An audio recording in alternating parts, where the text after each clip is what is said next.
नमस्कार बंधुरा आमार कृष्णा किचेने सबाइके स्वागत। देखतेई पाच्छेन डालटा सिद्ध करे निয়েছি। এই গরমে আমি আম দিয়ে টকের ডাল করব। ডালটা সিদ্ধ করে ঢেলে নিয়েছি বাটির মধ্যে। এবার কড়াইটা বসিয়ে তেল দিয়ে দিচ্ছি। তেলটা গরম হয়ে এসেছে, এবার ফোড়নে শুকনো লঙ্কা আর সরষে ফোড়ন দিয়ে দেবো। এই গরমে আমি অল্প কিছু রেসিপি রান্না করব, বেশি কিছু আজকে রান্না করব। শুকনো লঙ্কাটা দিয়ে দিয়েছি, এবার সরষেটাও দিয়ে দিচ্ছি। এই সামান্য কিছু রেসিপি আপনাদের যদি ভালো লাগে অবশ্যই লাইক শেয়ার কমেন্ট করবে আর আমার চ্যানেলটাকে সাবস্ক্রাইব করতে ভুলবেন না। এবার আমগুলো দিয়ে দিয়েছি, এবার হলুদ নুন দিয়ে এবার আমটাকে একটু নেড়ে চেড়ে নেবো। হালকা কিছুক্ষণ নেড়ে চেড়ে একটু ভাজা ভাজা করে দেবো, যাতে আমগুলো ডালে দিলে সিদ্ধ হয়ে যায় খুব ভালো করে।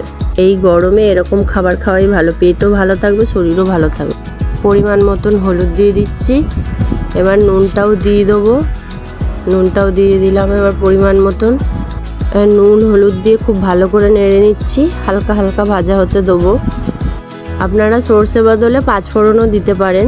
আমি ওদিকে ডালের মধ্যে নুন হলুদ দিয়ে রেখে দিয়েছি, এবার ঢেলে দিচ্ছি ডালটা এবার ঢেলে দিলাম।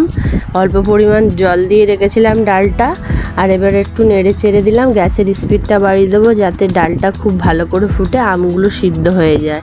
দেখুন খুব ভালো করে ফুটে গেছে, এবার আমগুলো একটু সিদ্ধ হতে দেবো।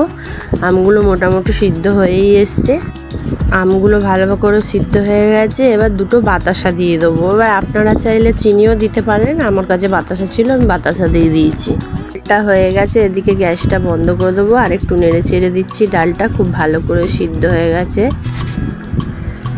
আর গ্যাসটা বন্ধ করে চাপা দিয়ে দিলাম ডালটা। ওদিকে আর একটা কড়াই বসিয়ে নিয়েছি, একটু তেল দিয়ে দিচ্ছি, সাদা তেল দিয়ে ওদিকে আলুগুলোও কেটে রেখেছি। আমি তেলের মধ্যে নুন হলুদ দিয়ে দেবো। আমি কিন্তু নুন হলুদ আলুর মধ্যে মাখাইনি, আমি তেলের মধ্যে দিয়ে দিচ্ছি।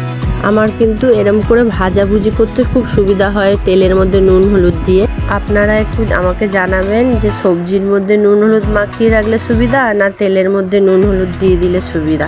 আমার তো এরম করেই সুবিধা হয় ভাজাভুজি করতে। তো এবার আলুগুলো ছেড়ে দিচ্ছি তেলের মধ্যে। অল্প কিছুটা আলু দিয়ে দেবো। আমি গোল গোল করে কিন্তু আলুগুলো ভাজা করছি।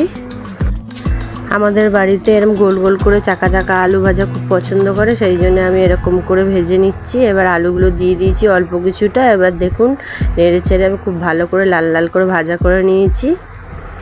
আমি আজকে সামান্য কিছু রান্না করে আপনাদের সাথে শেয়ার করলাম। এবার আলুগুলো ভাজা হয়ে গেছে, এবং গল্প করতে করতে এবার আলুগুলো সব কটা তুলে নিচ্ছি। এবার ঝুড়ির মধ্যে যে কটা আলু আছে সেগুলোও এবার ছেড়ে দেবো অল্প কিছুটা হলুদ নুন দিয়ে। দেখুন তেলের মধ্যে নুন হলুদ দিয়ে দিলাম আবার ওই তেলের মধ্যে। এবার আলুগুলো সব কটা আলু যে বাকি ছিল সব দিয়ে দিলাম। দিয়ে এবার খুব ভালো করে লাস্টে আলুগুলো ভেজে নেবো লাল লাল করে। এবার খুন্তি দিয়ে নেড়ে চেড়ে নিচ্ছি। এবার আলুগুলো সব ভাজা হয়ে গেছে, এবার তুলে নিচ্ছি। এবার এই দুটো রেসিপি আপনাদের কেমন লাগলো অবশ্যই জানাবেন। টাটা।